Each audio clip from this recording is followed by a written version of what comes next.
Yo, what's up mga kaibigan? Nali na tayo magkwentuhan. Malamang ay nabalitaan nyo na nga na si Chris Paul ay inalis na sa Los Angeles Clippers at ngayon ay free agent ito sa kalagitnaan ng kanyang farewell season. Sa ngayon nga, ang hiling lang ng mga fans ay ang kunin ito ng OKC Thunder at bigyan ng huling pagkakataon na magkasingsing dahil sobrang malapit nga si Chris Paul at SGA. Si CP nga nagsimula na mag-transform ng OKC mga kaibigan. Hindi sila noon binibigyan ng tsansa na makaabot sa playoffs. Subalit sa pangunguna ni Chris Paul ay naipersa niya nga pa ang Houston Rockets na may James Harden at Russell Westbrook sa Game 7 sa NBA bubble.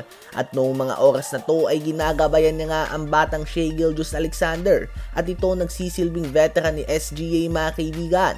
At hanggang ngayon ay bound pa din nga ni SGA ang mga aral na natutunan niya sa future Hall of Famer guard. Kaya naman hiling ng ibang fans ay ang kunin ulit ng OKC si Chris Paul upang mabigyan pa ng chance na magkampiyon. Considering na heavy favorites ang OKC ngayon na magkampiyon dahil sa kanilang napakatinding simula sa season na ito.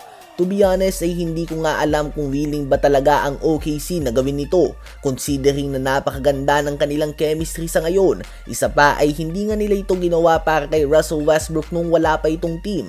So mukhang malabo din nga na bigyan nila ng pwesto si Chris Paul bukod na lang nga kung si SGA mismo ang mag-request ito kay Sam Presti. Saan team nyo ba sa palagay babagay si Chris Paul? Ngayon ay tumungo naman tayo sa Lakers na may game laban sa Raptors at out nga si Luka sa game na ito pati na din bukas laban sa Boston Celtics dahil nanganak nga ang kanyang asawa sa Slovenia. Kaya naman mataas ang expectations kay LeBron na mag-perform at a high level as the number 1 or number 2 option ng team. Well, sa first quarter nga ay 0 of 6 sa field si LeBron to at by halftime ay mayroon lamang siyang 4 points on 2 of 9 shooting sa field. Nabaon pa din naman ng Lakers ang 67-58 lead sa panguna ng 14 points, 5 rebounds and 7 assists ni Austin Reeves. Sa second half ay patuloy pa din nga ang pag-struggle ni LeBron. Subalit pinakita niya nga sa lahat na hindi ang pagsalba ng streak ang habol niya mga kaibigan dahil tie game at may 8.6 rebounds and 11 assists pa lamang si LeBron. With a chance to win the game and keep the double-digit streak alive, pinasa nga ni LeBron kay Rui Hachimura ang bola at naipasok nito ang game-winning 3-point shot at nakuha ng Lakers ang 123-120 win.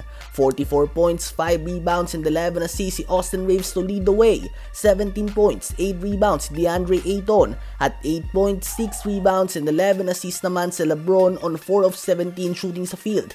Tuluyan na nga naputol ang double-digit scoring streak ni LeBron James. Habang nagkalat naman ang Warriors sa walang Steph Curry and Jimmy Butler sa first half ng game nila laban sa Philadelphia 76ers, down 30-10 nga sila sa first quarter. Nagtamo din ng injury si Draymond Green at hindi na ito nakapaglaro pa sa second half. Ganun pa man, impresibong comeback nga ang ginawa ng Warriors at muntik pa nilang manakaw ang panalo sa Sixers. Subalit sa uli, game-winning putback ang ginawa ng rookie VJ Edgecombe at game-saving block naman mula kay Tyrese Maxey at nakuha nga ng Sixers ang 99-98 win laban sa Warriors. 35 points si Tyrese Maxey, 12 points, 6 rebounds si Joel Embiid at 10 points, 6 rebounds, 5 assists and 3 steals si VJ Edgecombe.